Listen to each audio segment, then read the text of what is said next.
രക്ഷിതാക്കളെ നഷ്ടപ്പെട്ട കുട്ടികളെ കണ്ടു. ആ വേദന എനിക്കറിയാം. രാഹുൽ ഗാന്ധി.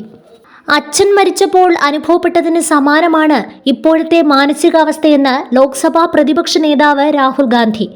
വയനാട്ടിലുള്ളവർക്ക് അച്ഛനെ മാത്രമല്ല സഹോദരങ്ങളെയും അമ്മയെയും അടക്കം കുടുംബത്തെ ഒന്നാകെ നഷ്ടപ്പെട്ടിട്ടുണ്ട്. 1000-ഓളം ആളുകൾ ഇങ്ങനെയുണ്ട്. ഇത് വളരെ വേദനിപ്പിക്കുന്നതാണെന്നും രാഹുൽ ഗാന്ധി പറഞ്ഞു. വയനാട്ടിലെ ഉരുൾപൊട്ടൽ ദുരന്തം നടന്ന ചൂരൽമലയിൽ സന്ദർശനം നടത്തിയ ശേഷമായിരുന്നു അദ്ദേഹത്തിന്റെ പ്രതികരണം.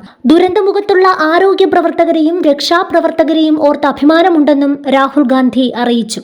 മുണ്ടക്കൈ ചൂരൽമല ഉരുൾപൊട്ടൽ ദേശീയ ദുരന്തമായി പ്രഖ്യാപിക്കണമെന്നാണ് തന്റെ ആവശ്യം. അത് കേന്ദ്ര സർക്കാരിനോട് ആവശ്യപ്പെടുമെന്നും രാഹുൽ വ്യക്തമാക്കി. അതേസമയം ദുരന്തമുഖത്ത് രാഷ്ട്രീയ ആരോപണങ്ങൾക്ക് സ്ഥാനമില്ലെന്നും രാഹുൽ പറഞ്ഞു.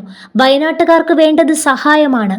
രാജ്യം മുഴുവൻ വയനാടിന്റെ കൂടെ ഉണ്ടെന്നും രാഹുൽ വ്യക്തമാക്കി. അതിഭീകര ദുരന്തമാണ് മേപ്പാടിയിൽ ഉണ്ടായിരിക്കുന്നതെന്ന് AICC general secretary Priyanka Gandhi പറഞ്ഞു. ദുരന്തത്തിൽ കുടുംബത്തെ നഷ്ടപ്പെട്ടവരെ താൻ കണ്ടു. രാജ്യത്തിന്റെ വിവിധ ഭാഗങ്ങളിൽ നിന്ന് വയനാട്ടിലേക്ക് സഹായം ഒഴുകുകയാണ്.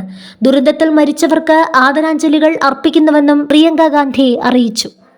വയനാട് ദുരന്തങ്ങൾ തുടർക്കഥയാകുന്നുവെന്നും അതുകൊണ്ട് ശാശ്വത പരിഹാരം വേണമെന്നും പ്രിയങ്ക ഗാന്ധി പറഞ്ഞു.